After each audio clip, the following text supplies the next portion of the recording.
우리 예레미야 33장 1절에서 8절까지의 말씀을 다 같이 한 목소리로 읽겠습니다. 시작. 예레미야가 아직 12대 뜰에 갇혀 있을 때에 여호와의 말씀이 그에게 두 번째로 임하니라. 이르시되 이를 행하시는 여호와, 그것을 만들며 성취하시는 여호와, 그의 이름을 여호와라 하는 이가 이와 같이 이르시도다. 너는 내게 부르짖으라. 내가 내게 응답하겠고 내가 알지 못하는 크고 은밀한 일을 내게 보이리라. 이스라엘의 하나님 여호와께서 말씀하시니라. 우리가 이 성읍의 가옥과 유다 왕궁을 헐어서 갈대아인의 참호와 칼을 대항하여 싸우려 하였으나 내가 나의 노여움과 분함으로 그들을 죽이고 그들의 시체로 이 성을 채우게 하였나니 이는 그들의 모든 악행으로 말미암아 나의 얼굴을 가리어 이 성을 돌아보지 아니하였음이라. 그러나 보라, 내가 이 성읍을 치료하며 고쳐 낫게 하고 평안과 진실이 풍성함을 그들에게 나타낼 것이며 내가 유다의 포로와 이스라엘의 포로를 돌아오게 하여 그들을 처음과 같이 세울 것이며 내가 그들을 내게 범한 그 모든 죄악에서 정하게 하며 그들이 내게 범하며 행한 모든 죄악을 사할 것이라. 아멘. 여러분 축복합니다. 오늘은 이제 예레미야서 두 번째 시간을 갖겠는데요. 오늘 우리가 읽은 예레미야 33장 특별히 3절 말씀은 너무나도 유명한 말씀이죠. 모르는 사람 없을 거예요. 근데 이 말씀이 선포된 때가 언제냐면은 이제 마지막 이제 예루살렘이 멸망할 때입니다. 얼마 지나지 않아서 멸망을 해요. 근데 이런 말씀을 주셨어요. 이거 우리가 이 말씀을 외울 때 그런 것도 알고 외우면 좋은데 우리는 그렇지 않고 하여튼 간에 하나님께서 나에게만 주시는 말씀으로 생각을 하고 이제 그렇게 우리가 읽는데 사실은 그렇지가 않다. 누구에게든지 맞는 말이지만은 당시에는 그런 급박한 상황이었다. 어디에 보면은 정말 깨어 있으면서 기도하는 사람들은 소수에 불과하고 그들은 또 다 또 포로로 끌려가게 되지 않습니까? 그리고 포로로 끌려간 사람들 중에서도 또 채로 걸려가지고 예루살렘으로 다시 돌아올 사람들을 하나님께서 또 추려요. 그게 그러니까 알곡 신자입니다.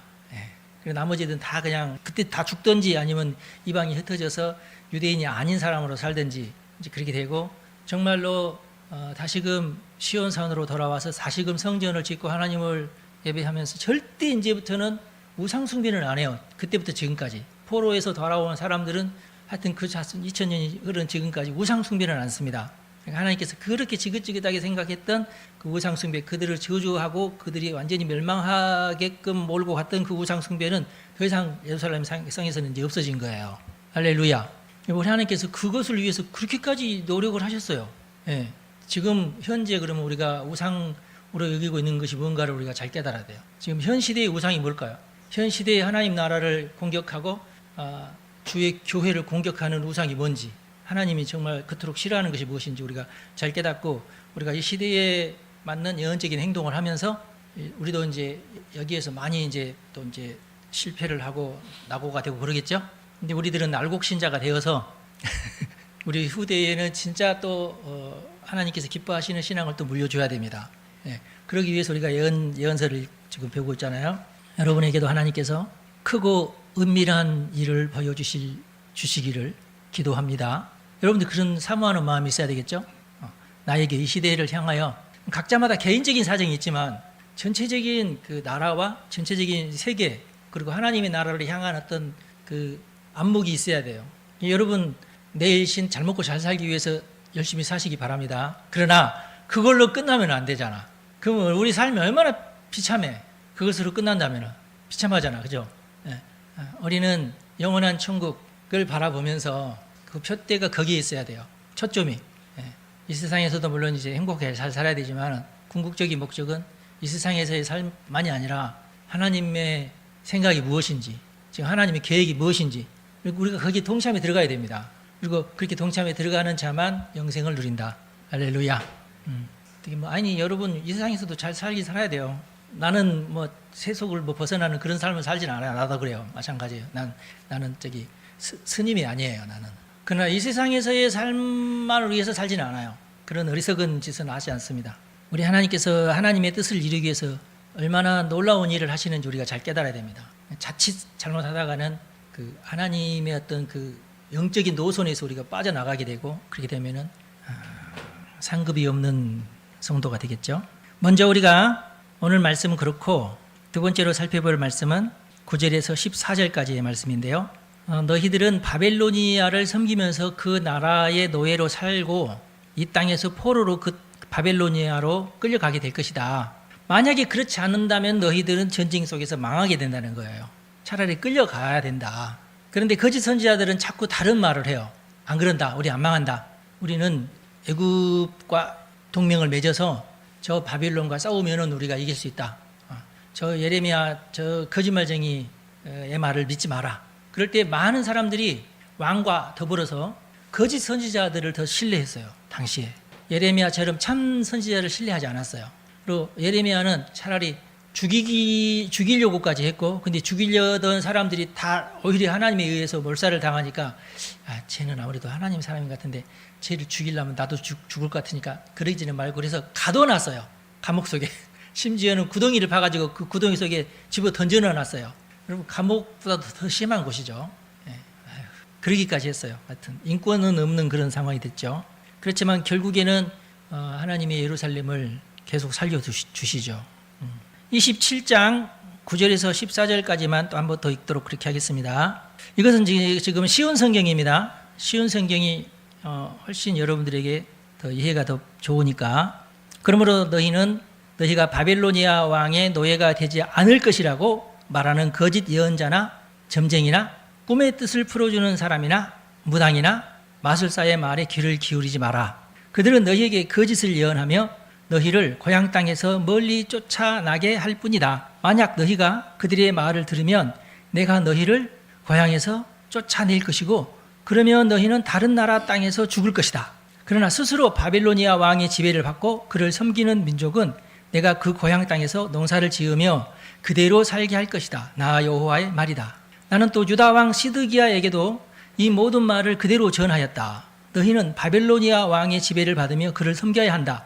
그와 그의 백성을 섬기면 너희는 살 것이다. 여호와께서 바벨로니아 왕을 섬기지 않는 백성은 전쟁과 굶주림과 전염병으로 죽을 것이라고 말씀하셨는데, 너와 너의 백성은 어찌하여 그런 백성들처럼 죽으려 하느냐?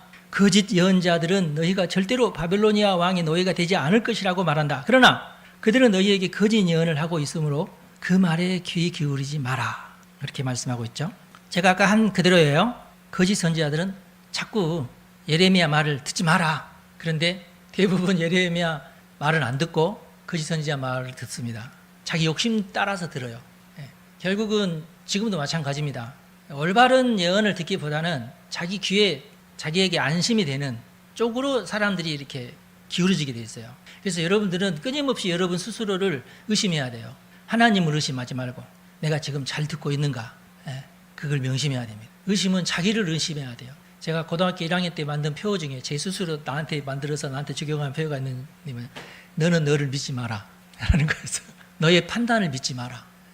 사람은 자기의 판단을 절대 믿으면 안 돼요. 성경책을 보고 기도해야 됩니다. 다른 사람의 말도 듣고 이러면서. 진실은요 혹독해요, 자기한테. 그런데 사실은 진실이에요. 그런데 자기한테는 혹독한 것 같아요. 하기 싫어. 그냥 우리는 죄인이기 때문에 다 진실된 것은 하기 싫어해요. 좋은 것은 하기 싫어해요. 자기 몸에 좋은 것을 먹기 싫어해. 그런 게 있어. 근데 꼭 이기고 해야 돼요. 그래서 딱딱한 진실이 내게 달도록 만들어야 돼요. 달콤한 거짓이 나에게 쓰도록 만들어야 돼요. 그건 본인이 해야 돼요. 절대로 스스로를 믿지 마십시오.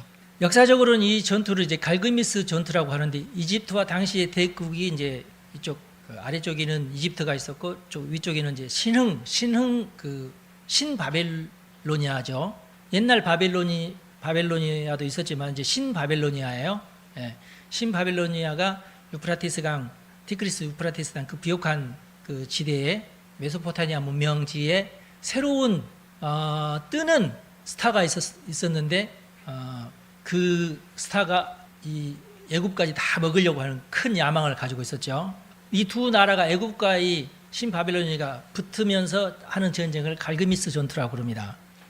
어쩔 수 없이 유다도 그 가운데 끼어 있었기 때문에 먼저는 유다가 애굽 편을 들어요. 아무래도 멀리 살고 있는 바벨론 편보다는 애굽 편이 더 낫죠. 그러니까 애굽 편을 들어요.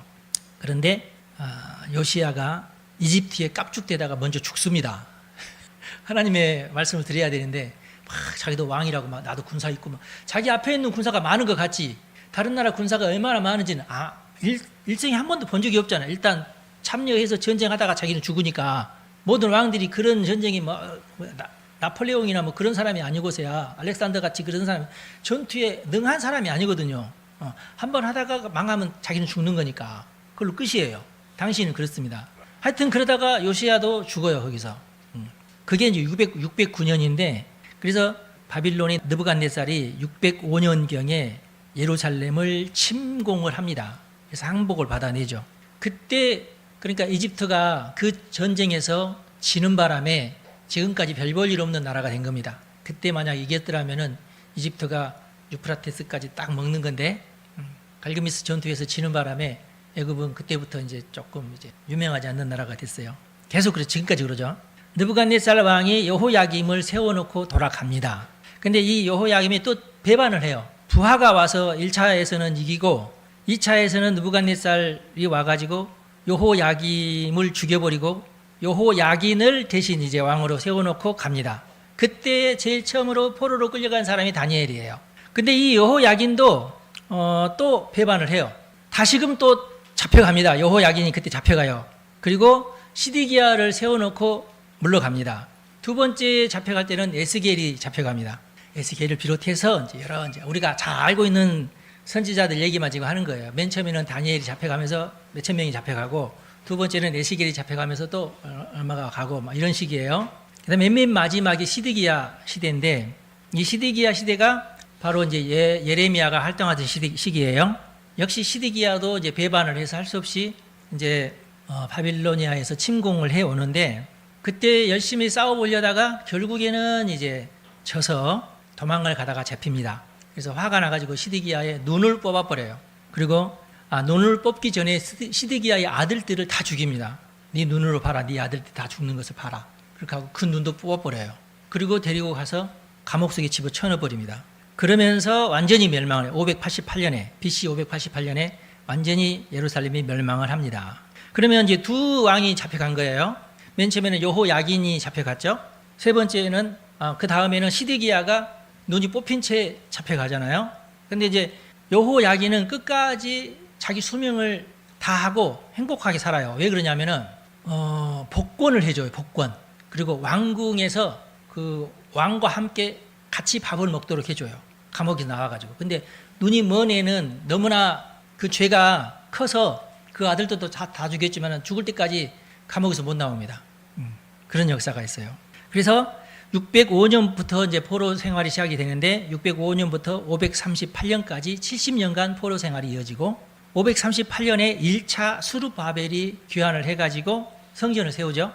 그리고 2차 귀환이 BC 458년 에스라가 그때 또 귀환을 해서 또 나라를 이제 정상화시킵니다. 근데 이제 물론 이때는 이제 예레미야나 그런 선지자 다 죽고 없겠죠. 제가 이제 마지막 절까지 쭉 이렇게 살펴보다가 이제 중요한 곳만 몇 구절 여러분들에게 이제 말씀을 드리겠는데 31장 4절에서 9절까지의 말씀을 한번 보겠습니다. 4절부터 처녀 이스라엘아 내가 너를 다시 세우리니 너는 다시 설 것이다. 내가 다시 소고를 들고 기뻐하는 사람들과 함께 춤출 것이다. 내가 다시 사마리아 산에서 포도밭을 가꿀 수 있을 것이며 포도밭을 만든 농부들이 그 열매를 맛볼 수 있을 것이다. 파수꾼들이 에브라임 산지에서 자 일어나라 우리 하나님 여호와께서 계신 시온산으로 올라가자 하고 외칠 날이 올 것이다. 여호와께서 이렇게 말씀하셨다. 너희는 이스라엘 백성을 위하여 기뻐 노래하여라. 온 나라들이 만나는 곳에서 소리 높여 찬양하기를 여호와여 주의 백성 이스라엘의 남은 사람을 구원해 주십시오 라고 하여라. 보아라 내가 이스라엘을 북쪽 나라에서 데려오겠다. 그들을 땅끝에서부터 모아오겠다. 그들 가운데는 눈멀고 절뚝거리는 사람도 있을 것이며 아기를 뵌 여자와 곧 아기를 낳을 여자도 있을 것이다. 큰 무리가 함께 이곳으로 돌아올 것이다. 그들은 눈물을 흘리며 돌아올 것이며 나는 가엾게 여기는 마음으로 그들을 데려올 것이다. 내가 그들을 시냇가로 인도하며 걸려 넘어지지 않도록 평탄한 길로 인도할 것이다. 이는 내가 이스라엘의 아버지이며 에브라임은 내 맏아들이기 때문이다. 그랬어요. 이제 포로 귀환에 대한 이제 예언입니다. 내가 꼭 그렇게 하겠다. 그 다음에 32장에는 재밌는 얘기가 나오는데, 이제 32장이 이제 이건 예언이기보다는 약간 시드기야 시절의 마지막 왕 시드기야 시절에 일어날 일을 잠깐 소개를 하고, 그러니까 예레미야서 후반부는 편집된 부분이 많아요. 그러니까 예레미야가 그때그때 그 하나님께서 받은 계시를 기록해 놨는데 그런 것들이 조각조각 있었는데 나중에 후에 그 사람들이 그것을 한꺼번에 모아가지고 후편을 아마 만들어서 예레미야서를 완성했지 않나 이제 그렇게 짐작을 할 수 있어요. 그래서 이것저것이 막 섞여 있습니다. 시대의 구분과 달리. 근데 32장 맨 그 후반부는 뭐냐면 하나님께서 뭐라고 하냐면 너는 밭을 사라. 친척이 와서 너는 내 밭을 사야 된다 그러니까 친척이 너한테 와서 자기 밭을 사라고 할 테니까 너는 밭을 사라. 근데 그때가 언제냐면은 맨 마지막 왕 시드기야하고 전쟁이 일어난 마다 전쟁 때 밭을 사는 사람이 있어요 없어요? 미친 짓이지 미친 짓. 이게 이제 예언적인 행동인데 너는 밭을 사라. 그래서 돈도 없는데 그러면서 자기에게 있는 돈을 다 탈탈 털어서 친척이 와가지고 막 강매를 하는데 그 밭을 사요. 불쌍하지. 선지자들은 불쌍해. 그게 예언적인 행동이라고 그러거든요. 그러면서 뭐라고 예언을 하냐면 너희들이 나중에 이렇게 여기 다시 돌아와서 밭을 사고 건물을 사고 부동산을 살 것이다. 그것을 자기가 먼저 예언적인 행동을 하는 거예요. 예. 다 망해가는데 왜 밭을 사냐고. 뺏긴 거지 뭐. 돈 뺏긴 거지. 자기가 그 밭에 살아보지도 못해. 후대 사람들이 와서 이제 예레미야의 이제 후손들이 와서 이제 이거 우리 할아버지가 사놨던 거라고 그럴지는 모르겠어. 하여튼. 그 다음에 이제 33장에는 회복에 대한 약속을 하십니다. 나 여호와가 말한다. 내가 이스라엘 집과 유다 집에 약속한 선한 일을 이룰 날이 오고 있다. 그 날이 오고 그때가 되면 내가 다윗의 집안에서 의로운 가지가 나게 하겠다. 그는 이 땅에서 옳고 의로운 일을 할 것이다. 그날에 유다는 구원받을 것이며 예루살렘은 안전하게 살 것이다. 그 가지는 우리의 의가 되시는 여호와라는 이름을 얻을 것이다. 그러니까 이 33장에 있는 말씀은 약간 좀 그 회복에 대한 거룩한 약속입니다. 이러한 거룩한 일들이 일어날 것이다. 그런 약속인데 그 다음에 이제 그 뒤로 쭉 뭐가 또 이어지냐면 앞부분에도 그런 내용이 있지만 주변에 있는 나라들이 다 망하게 될 것을 한 나라 들어가면서 다 예언을 해요. 이 나라도 망할 것이다. 이 나라도 망할 것이다 하면서 비슷비슷한 내용으로 다 하나님께서 예루살렘 이스라엘만 망하게 하신 게 아니라 이 느부갓네살 왕을 통해서 그 지역에 있는 모든 나라들을 다 망하게 합니다. 그러면서 바벨로니아 제국을 만들어요. 그런데 예루살렘만 하나님께서 죄를 범했다고 생각하진 않아요. 예루살렘도 죄를 범했는데 나머지는 얼마나 더 심했겠어요. 그렇죠? 그러니까 다른 나라들은 완전 폭삭 망하고 그나마 예루살렘은 그래도 포로를 남겨두어 가지고 다시금 거룩한 사람들은 돌아오게끔 하는 복을 주신 거예요. 왜냐? 하나님의 백성들이니까. 달라요. 그러니까 급이 달라요. 다른 나라들은 다 이제 끝나는데. 어떻게 보면은 예레미야서의 주된 내용이 뭐냐면 바벨로니아는 하나님의 막대기다는 거예요. 왜냐하면 맨 마지막에는 바벨론도 망하거든요. 70년도 덜 돼서 망해요. 바벨로니아는. 그리고 페르시아가 들어서죠. 그 페르시아 시절에 제일 유명한 사람이 에스더니에요. 그 전에 물론 에스더 전에 물론 이제 1차 기한이 일어나지만 그래서 맨 예레미야서 50장, 51장, 52장까지 있는데 50장, 51장은 어떻게 보면 이제 국뽕에 관한 내용입니다. 바벨론이 받을 심판에 대해서 아주 장렬하게 이렇게 소개를 해요. 너희들이 이렇게 망할 것이다. 이렇게. 역시 이스라엘 사람이긴 해요. 예레미야가. 이사야도 마찬가지였죠. 이사야도 아주 그냥 처절하게 바빌론이 망할 것을 예언을 하죠. 신이 나가지고. 그런데 예레미야도 마찬가지로 바빌론은 이렇게 망할 것이라고 예언을 해요. 재밌어요. 하여튼 그 쉬운 성경으로 읽어보면 참 재밌어요. 얼마나 참 처절했으면 그렇게 했겠는가. 그리고 이제 51장에서도 똑같이 이루어지고 52장에서는 이제 시드기야가 멸망한 것을 이제 역사적으로 기술을 한 내용이고 그리고 맨 마지막 얘기가 뭐냐면은 오래전에 잡혀갔던 여호야긴이 왕 앞에서 밥 먹고 그런 왕이 있었다고 제가 그랬잖아요. 그 내용이 그 예레미야 예언서 제일 마지막에 나옵니다. 왜 이게 그 사람 얘기가 안 나와도 되는데 왜 나왔느냐? 이유는 간단해요. 시드기야는 반항하다가 눈까지 뽑혀서 죽었고 여호야긴은 아유 나 그럼 미안해 죄송합니다 하면서 별거 빌고 그래서 눈도 안 뽑히고 그러니까 이 말이 뭐냐면은 하나님의 계명이 그냥 너희들 빨리 바빌론에게 항복하고 잡혀가라요. 대항하지 말고. 그런데 여호야긴은 그나마 아이고 잘못했어요 하고 잡혀갔고, 시드기야는 반항하고 도망치다가 잡혔고, 달라 이게. 그래서 시드기야는 완전히 처절하게 이렇게 생을 마감을 했고, 여호야긴은 그나마 그 후반부는 풀려나가지고 왕의 식사 자리에도 앉는 영광을 누렸다. 그 얘기예요. 희한하죠? 예레미야가 괜히 그 말을 뒤에 쓴 이유가 그거예요. 그냥 내가 하라는 대로 조금이라도 좀 흉내라도 내내는 그래도 복을 받았다. 그래서 안 넣어도 될 이야기를 뒤에 넣은 거야 지금. 별첨 하듯이 이렇게. 여러분들을 위해서 51장 24절 한번 보도록 하겠습니다. 그러나 이제는 내가 바벨로니아에게 갚아주겠다. 바벨로니아 백성이 시온에서 저지른 모든 악한 짓을 그대로 갚아주겠다. 나 여호와의 말이다. 쭉 내려가서 45절부터 보겠습니다. 내 백성아, 바벨로니아에서 나오너라. 너희 목숨을 건져라. 여호와의 무서운 분노를 피해 달아나라.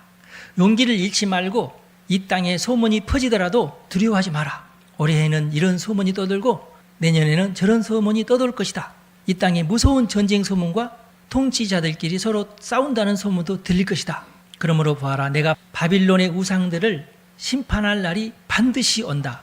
그날에 바빌론의 온 땅이 부끄러움을 당할 것이다. 온 땅에 수많은 사람들의 시체들이 널리게 될 것이다. 그때에 하늘과 땅과 그 안에 있는 모든 것이 바빌론을 보고 기뻐하며 외칠 것이다. 군대가 북쪽에서 와서 바빌론을 치는 것을 보고 기뻐할 것이다. 나 여호와의 말이다. 바빌로니아가 이스라엘 백성을 죽였고 세계 모든 나라의 백성을 죽였다. 그러므로 바빌로니아는 반드시 쓰러질 것이다. 칼이 맞지 않고 살아남은 백성아, 서둘러 바빌로니아를 떠나라. 머뭇거리지 마라. 먼 곳에서도 여호와를 생각하고 예루살렘을 내 마음에 기억하여라. 우리 유다 백성이 부끄러움을 당했고 모욕과 수치를 당했다. 이는 다른 나라 사람들이 여호와의 거룩한 성전에 들어갔기 때문이다. 그러므로 보아라, 내가 바빌론의 우상들을 심판할 날이 온다.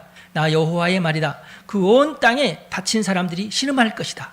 바빌론이 하늘까지 닿는다 하더라도, 요새성을 드높게 든든히 쌓는다 하더라도 내가 사람들을 보내어 그 성을 무너뜨리겠다. 나 여호와의 말이다.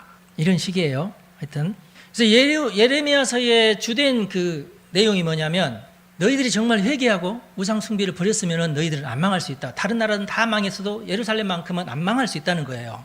진짜 나는 여러분들 믿죠? 충분히 이스라엘 땅만큼은 딱 하나님께서 거룩하게 남겨두면서 느부갓네살이 침공 못하게끔 하시는 것이 하나님 마음이야. 그건 하루아침에 18만 5천 명도 죽이시는 하나님께서, 그 왜 못하겠어요? 우리 그걸 믿어야 되는데, 근데 너희들이 내 말을 안 듣고 내가 경고를 그렇게 했는데도 안 듣고 너희들 그러다가 망해 그랬는데도 안 들었으니까 망한 거예요. 불순종해서 망한 겁니다. 근데 망하기 훨씬 이전부터, 이사야 때부터 아예, 이사야 다음에 예레미야거든요. 성경의 순서 보면 그러죠. 그러니까 그 시대별로 이렇게 그 성경도 자기들이 알아서 그 순서를 만든 겁니다. 이사야 때부터 바빌론을 망하고 다시 돌아온다고 예언했죠. 예루살렘도, 예레미야도 똑같은 이사야서와 똑같은 내용으로 예언을 계속해요. 아직 돌아오지 않았는데 돌아온다고 계속 얘기를 해요. 그래서 그 예언의 말씀을 믿고 돌아간 사람들도 우리는 언젠가는 돌아간다. 그렇게 알고 신앙생활을 잘했던 겁니다. 그 예언의 효과예요, 이게. 이걸 믿으시기 바랍니다. 이 예레미야서의 특징이 뭐냐면, 이 바벨로니아는 하나님의 막대기다. 하나님의 전쟁 무기다. 어차피 지금 이 시대에는 느부갓네살을 통하여서 온 지역을 심판하면서 그 쌓여진 죄를 전부 이제 처단하시는 시기가 되어서 하나님께서 그 막대기를 들어서 바빌로니아라는 막대기를 들어서 전부 청소를 하신 거예요. 그 청소를 하신 중에 청소 안 당해도 될 예루살렘까지 청소가 된 겁니다. 충분히 하나님을 믿으면서 안 당할 수 있었는데도 불구하고 그렇지 않은 거예요. 똑같이 죄를 범한 거예요. 그래서 그렇다고 해서 마귀가 아싸 다 죽어라. 그러나 하나님은 내가 선택한 나의 백성, 내 아들과 내 딸만큼은 내가 건진다. 그러면서 그 거룩한 씨앗을 남겨놓잖아요. 그 거룩한 씨앗을 다시금 옮겨와서 다시금 나라를 세우게 하잖아요. 하나님은 전능하신 분이십니다. 우리 한국이 이 역할을 감당 못해도 다른 나라를 통해서 하실 거예요. 하나님은 기억하십니다. 이스라엘이 저렇게 이를 악물고 저렇게 수많은 아랍권에서도 저렇게 이를 악물고 계속 싸우는 이유가 구약 성경을 믿기 때문이에요. 하나님이 절대 우리는 안 버리신다. 여기에 대한 믿음이 철저한 사람들이야, 저 사람들은. 그래서 절대로 전쟁하면은 목숨을 걸고 싸웁니다. 이스라엘 전체 민족이 다 그래요. 예. 이번 전쟁도 이길 것 같아. 우리는 여기서 우리나라에 대한 역사도 이해를 바르게 잡아야 돼요. 지금 정치권이 역사 전쟁으로 지금 난리가 아니지 않습니까? 지금 역사 전쟁은 오래됐는데요. 지금 우리나라의 지금 역사 교과서가 전부 북한의 역사 교과서인 줄 아세요? 북한 사람들이 가르치는 역사를 지금 한국에서, 남한에서 가르치고 있다니까? 꽤 됐어요, 이게. 오래됐습니다. 그리고 지금 민주당에서 지금 하고 있는 짓거리가 뭐예요? 일본 놈들을 미워해도 너무 미워하잖아. 근데요, 저도 나이가 들기 전에는 일본을 많이 미워했어요. 일본 문화 미워했고, 우리 일제 36년 이거 미워했고 막 그랬거든. 저도 똑같았어요. 예. 그런데 철이 들고 다시금 책을 보니까 그건 아니야. 우리가 일본을 미워하긴 하지만 우리의 잘못을 인정하지 않으려고 하는 어리석음은 품하지 말아야 된다. 저는 그렇게 말하고 싶어요. 이미 역사적으로 다 지나간 역사 아니에요? 지나갔죠? 우리가 부정한다고 해서 그 지나간 역사가 부정이 돼요? 지금 제가 볼 때에 조선 말과 비슷해. 우리는 나약하고 집권자들은 오만하고 백성들은 무식해요. 예, 고종 때 그랬어. 나약했어. 동학농민 일어나가지고 모든 군대가 다 동학농민하고 싸우다가 다 죽었어. 군대가 없는 나라가 됐어. 아니, 세상에 군대가 없는 나라가 어디 있어요? 나라인데 군대가 없어. 어느 나라에서 총 가지고 칼 가지고 와서 대포 몇 대만 쏘면은 다 나가 떨어져. 국왕만 쏴도 나라는 완전히 망해. 그런 나라가 돼버렸어. 그게 우리 고종 시대였어요. 그래서 일본이 먹은 겁니다. 그냥 주워 먹은 거야, 그냥. 근데 이제 뭐 가지고 나라를 먹었어요? 종이떼기 하나 가지고 조약을 맺었잖아. 제값에 팔아먹지도 않았어. 헐값에 팔렸어, 나라가. 헐값에. 누가 맨 마지막에 도장 찍었어요? 고종이 도장을 찍었어. 고종이 도장 찍기 바로 직전까지 끝내 나는 이걸 못 놓겠다. 이것만큼은 꼭 들어줘 하고 주장한 게 뭐였냐면 우리 종묘 사직만큼은 건들지 마라. 그거였어요. 우리 이씨 왕조의 그 종묘 요것만큼은 건들지 마라. 우리가 해년마다 제사는 드려야 된다. 에휴, 그런 나라입니다, 우리나라가. 그러면서 그거 그래 허락해 주마 하면서 도장 찍고 꼭두각시 황제가 된 겁니다, 여러분. 그래도 어떻게든지 남겨줄 수 없다 하고 차라리 내가 청나라하고 손잡겠다 하고 민비가 청나라를 믿고 이렇게 하다가 시해당하고 그랬죠. 그것도 어리석은 짓이고, 저는 그 전에 이미 선교사가 우리나라에 왔잖아요. 그리고 조금이나마 믿는 사람이 생기고 그랬잖아요. 저는 그게 하나님의 한 수였다고 저는 생각해요. 우리나라를 향한 그 선교사들의 기도를 들으시고 그 소수의 그 기독교인들의 기도를 하나님께서 들으셨다. 우리는 한 번 믿으면 진하게 믿잖아. 우리 한민족은 그 민족성을 하나님께서 보신 것 같아요. 저는 이렇게 해석을 합니다. 최소한의 희생으로 최대의 근대 국가 효과를 본 나라가 어디냐? 대한민국이다. 예. 이 말에 여러분 부정할 수 있나요? 전쟁도 안 했어. 피를 안 흘렸어. 예. 나라를 팔아먹는 데 어떤 그 부끄러운 짓을 하긴 했지만 그래도 우리끼리 싸우다가 피를 흘렸어도 다른 나라와 싸우다 피를 흘리지 않았어. 중국과 일본이 싸워서 우리나라가 뭐 피 흘리지 않았어. 중국 놈들이 피를 흘리고 레일 전쟁이 나서도 러시아 놈들이 피를 흘렸지 우리 사람들은 안 흘렸어. 그렇죠? 최소한의 어떤 그 희생으로 거의 희생은 거의 없었지 뭐. 예. 그렇게 해서 고종 황제가 죽었나요? 아니야. 5명의 역적이 죽었나요? 아니야. 잘 살았어 그대로도. 백성들이 죽었나요? 안 죽었어. 예. 3.1 운동 때 우당탕통탕 하면서 몇 명 죽었어. 예. 안 일어나도 될 운동이 일어났긴 했지 물론. 그래서 제가 지금 그렇게 그 결론을 내리는 최소한의 희생으로 최대의 근대 국가를 이루게 하신 나라가 대한민국이다. 대한민국. 왜냐하면 이게 왜 그러냐면은 일본의 야망은 한국만이 아니었어요. 일본의 야망은 만주와 중국이었습니다. 일본은 섬이 아닌 땅을, 지진이 안 일어나는 땅을 갖기를 그렇게 갈망을 했어요. 그래서 한국을 이용해서 만주를 먹고 싶어 했어요. 그래서 한국은 만주로 통하는 문이기 때문에 한국을 일본화를 시킨 겁니다. 왜냐하면 물자를 한국에서 대야지 일본에서 어떻게 물자를 대냐고, 바다 건너서. 힘드니까 한국에다가 공장도 많이 만들고 발전소도 많이 만들고 하여튼 한국에다가 어마어마하게 투자를 했어요. 그 일본 군정이 일본에 살고 있는 모든 부자들을 막 닥달하고 막 이렇게 해가지고 빨리 조선에 투자를 하라고 막 그렇게 하면서 한국에 어마어마한 공장 단지를 건설하는데 왜 남한보다 북쪽에? 위로 쳐들어 올라가야 되니까 훨씬 북한이 더 유리해요. 북쪽이. 그래서 북쪽에다가 공업단지를 만들었어요. 많이. 이게 일본의 전략입니다. 그런데 결국은 망했죠. 결과적으로 한국에 지어진 모든 일본 시설들은 다 그대로 놔둔 채 자국으로 도망가게 했어요. 그래서 저는요, 하나님은 일본이라는 막대기를 사용했다. 저는 그렇게 봐요. 무능력한 정부, 무능력한 어떤 이씨 왕조, 아무짝에도 필요 없는 대감들 양반들을 다 쳐내고 이 나라를 아무런 노력도 없이 그냥 근대화를 막 이루어지게끔 한 그 36년 동안 근대화가 이루어졌잖아요. 신장로가 낮아지고 일제가 통치를 하면서 쌀 생산량이 2배 이상이 늘었습니다. 우리 한반도에서. 왜 그러냐면 일본 놈들이 자, 쌀을 우리가 샀어. 쌀 농사를 하시오. 그리고 이렇게 하면은 쌀이 훨씬 더 잘 자라요.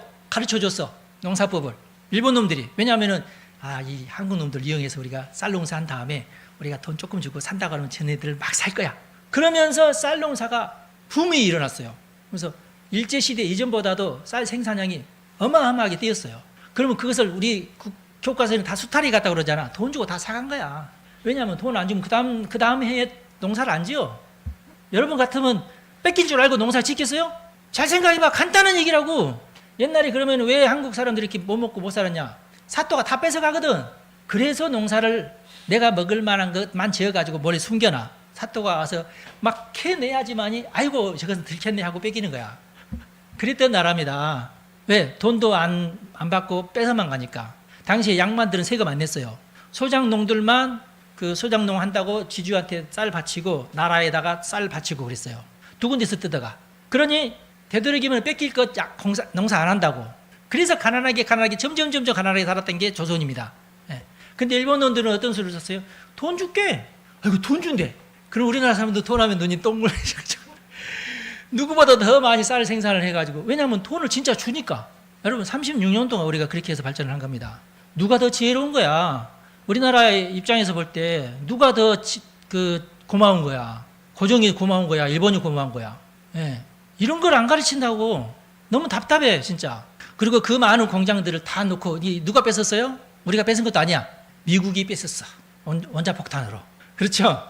너희들이 우리 쳐들어왔으니까 너네들이 벌 받아. 그러면서 너네들 헌법도 만들어줄 거야. 미국에 와가지고 일본을 뚝딱뚝딱 다 고쳐버렸어. 그리고 한국에 있는 것들도 다 우리 거야 하고 미군이 싹 재산을 몰수를 했어요. 근데 몇 년 후에 이승만 대통령이 딱 나타나가지고 48년도에 딱 건국을 자 이제부터 우리는 진짜 나라 이렇게 하니까 어떻게 됐어요? 이승만이 바로 야 미군 너네들 일본한테 뺏었던 거 다 나한테 줘. 그래서 다 뺏었어요. 이승만이. 지혜로운 사람이에요. 이승만 대통령이. 그래서 일본이 나중에 야 우리 거 다 내놔 그랬거든요.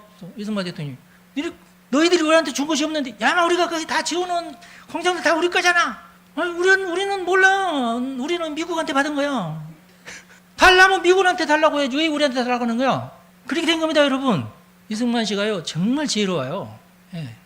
그래서 진짜 우리나라는요 피 몇 방울 안 흘리고 근대화를 단숨에 이룬 나라입니다. 그것도 짧은 36년 동안에 1년은 아주 오랜 시간이 걸렸거든요. 근대화를 이루는데. 근데 자기들이 모든 기술이나 이런 것을 다 한국에 그냥 쏟아붓고 망해가지고 갔잖아요. 우리는 그냥 거저먹고. 여러분 일제시대가 우리나라를 좋게 했어요? 나쁘게 했어요?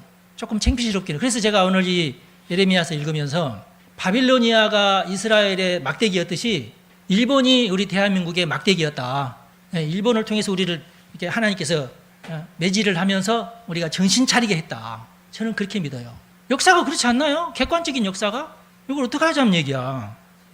3.1운동이 왜 일어났어요? 맨 처음에 일본은 9년 동안 강압 통치를 했어요. 군인들을 통한 통치. 군인들은 뭐 무조건 군합발 신고 막 돌아다니면서 통치를 하니까. 군인들과 경찰은 틀리죠. 그래서 야 이건 아니다 하면서 3.1운동이 일어났고, 근데 이제 그것 때문도 있었지만은 이승만 대통령이 대통령 되기 전에 3.1운동을 우리가 일으키자. 그래도 세상 사람들이 대한민국 그 사람들은 세계 이게 대한민국이라는 나라가 있어 뭐 일본 아니야? 뭐 그런 때 아닙니까? 그런데 야 우리도 우리나라를 독립하고 싶습니다. 독립한다고 해서 하고 싶다고 해서 되는 것도 물론 아니지만은 그래도 이런 운동을 막 하고 막 사진을 찍어가지고 그 국제회의 때 그 자료를 가지고 가서 우리는 이렇게 지금 독립을 원하고 있습니다라는 말을 하려고 3.1운동을 일으킨 거예요. 진짜 독립을 하려고 3.1운동을 일으킨 게 아니라 국제회의에 가서 영어 잘하는 이승만이가 국제회의에 가서 그런 사진이나 자료를 모아가지고 우리나라는 이렇게 우리 국민들은 독립에 대한 열망이 큽니다 하고 얘기하고 우리의 독립, 우리도 하나의 나라입니다. 일본이 아닙니다. 우리는 그런 말을 하고 싶어서 독립운동을 했던 거예요. 근데 너무 유관순 씨가 너무 심하게 해가지고 빨리 하다가 도망가야 되는데 집회 들어가는 바람에 그렇게 된 거예요. 쇼만 하려고 했는데 그것 때문에 물론 이제 알려지긴 했어요. 이제.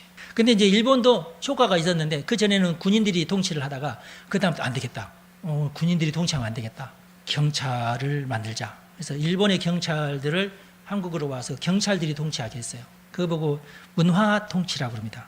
나머지 9년 동안은 군인 통치였고 그 나머지 기간 동안은 문화 통치였어요. 그러니까 일본에 있던 근대화 제도를 그대로 한국에 와서 심었어요. 교육제도, 무슨 의료제도 뭐 이런 것들 다. 그리고 재판제도. 옛날 재판은 무슨 재판이에요? 우리는 이제 그것을 사또 재판이에요. 내 죄를 네가 알렸다. 무슨 수사관도 없고 뭐 없어. 그냥 사또가 네 죄를 네가 알렸다. 저놈이 자백할 때까지 주리를 틀어라. 그게 재판이야. 여러분 사극보면 다 알죠? 내가 지금 저놈이 죄인이어야 돼. 이놈을 갖다 놓고 신문하는 거야. 이렇게 고문을 해. 그러면은 아유 너무 아프니까 내가 했다고 됐다. 그러면은 이제 사약을 먹여라. 아프다가 죽느니 그냥 빨리 먹고 죽어버리겠다 이거거든요. 그게 사또 정치거든요. 사또 심판.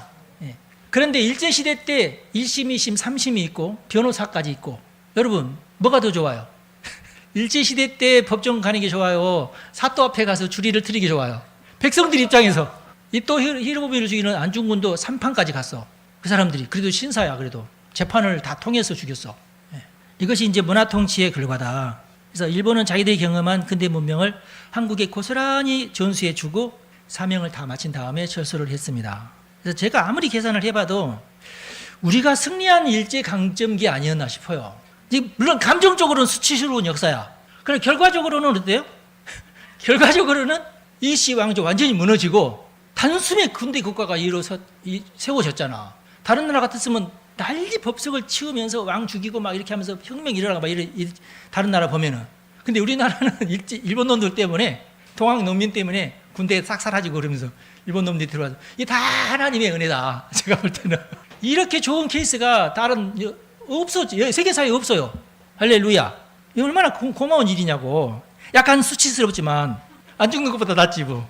그리고 일본은 전쟁을 통해서 우리를 침략할 필요도 없으니까 계약을 통해서 합병을 해가지고 우리를 2등 시민으로 삼았어요. 노예보다 낫잖아. 안 그래요? 미국만 해도 흑인들은 노예였잖아.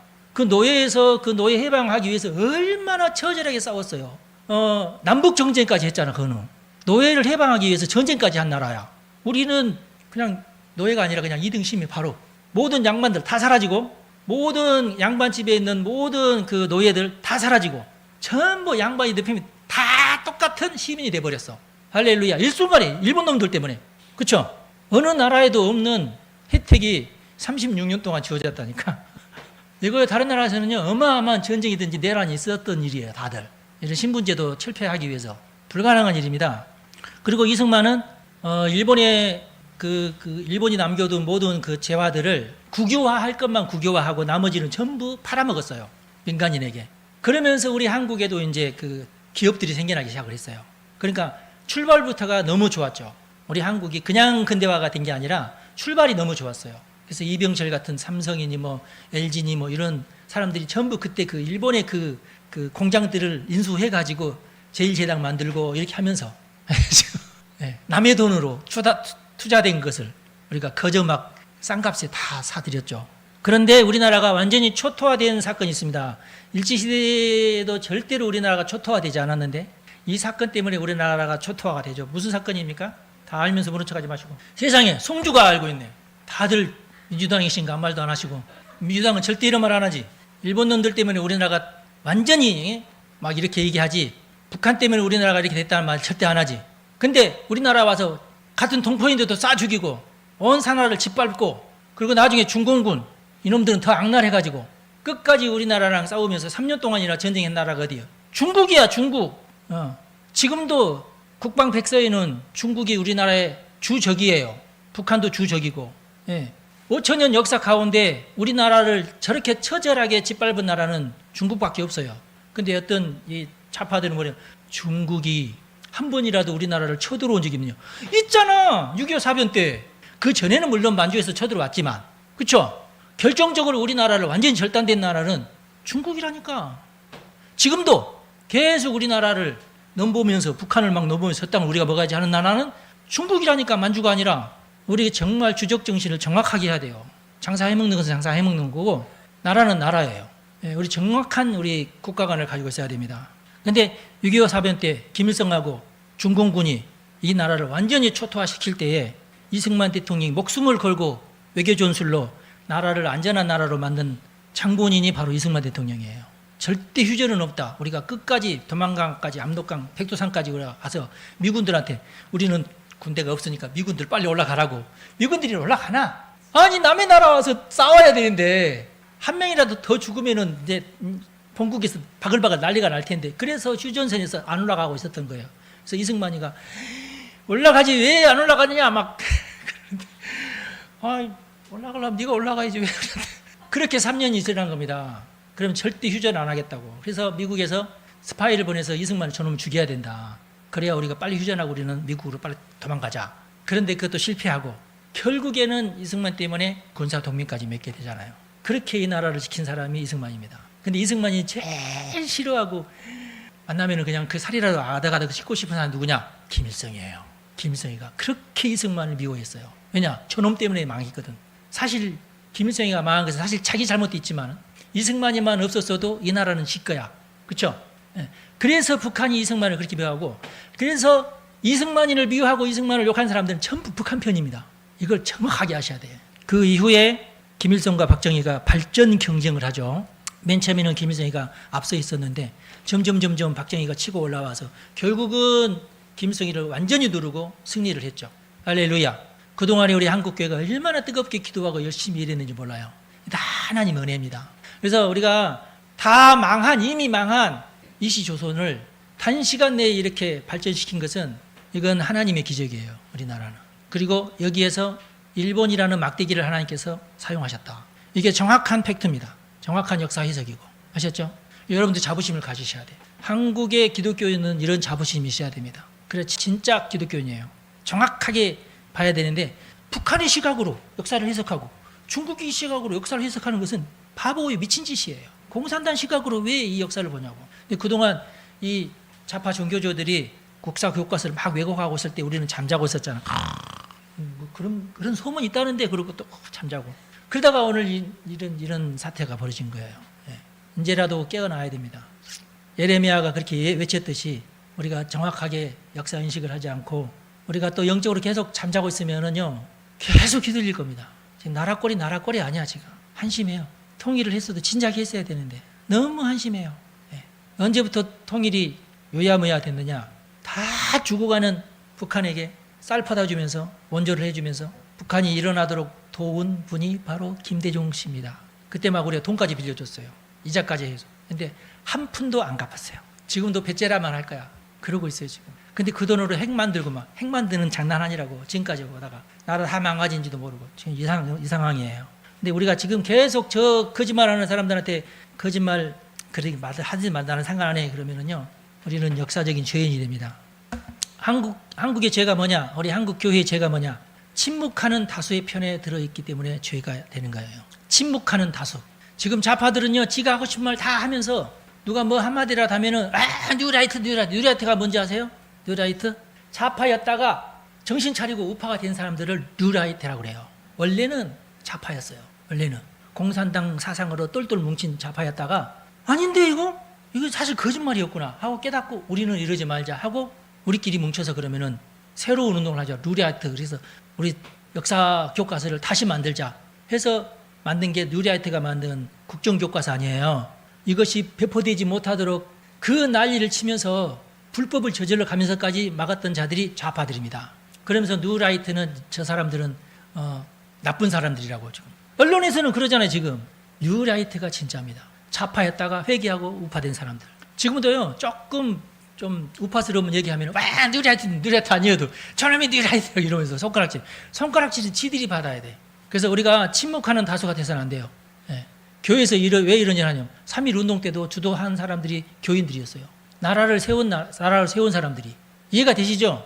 왜 기독교인들이 애국자가 돼야 되고 왜 기독교인들이 나라를 위해서 애써야 된다는 거 잘 아셔야 돼요. 진짜 기독교인들이 나라를 세우는 거예요. 미국이 그렇게 썼잖아요.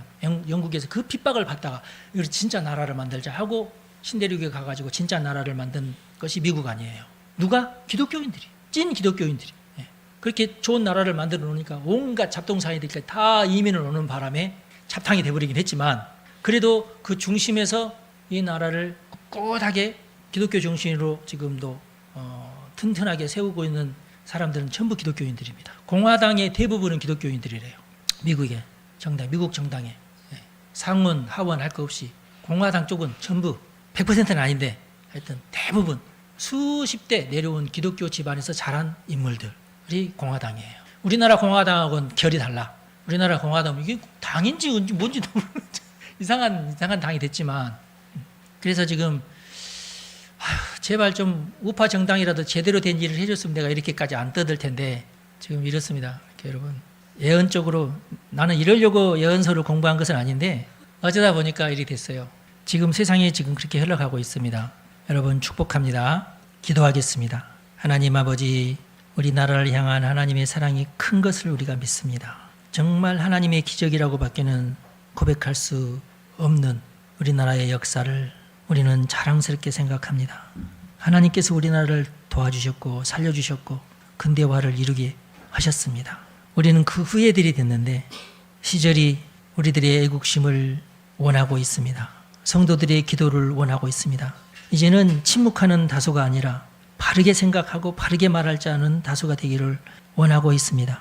하나님, 우리가 이 부르심에 아멘하고 응답하는 자들이 되기를 원합니다. 우리들에게 힘을 주시고 용기를 주시고 지혜를 주시어서 나라를 위해서 기도하고 나라를 위해서 애쓰는 자들이 되게 하여 주옵소서. 그래서 우리나라가 미국보다도 더 하나님의 나라가 되기를 원합니다. 더 하나님께서 기뻐하시는 나라가 되기를 원합니다. 우리를 통하여 저 북한에, 저 만주에 수많은 사람들 주님께서 불쌍히 여겨주시고 저들에게도 하나님의 통치가 임하게 하여 주옵소서.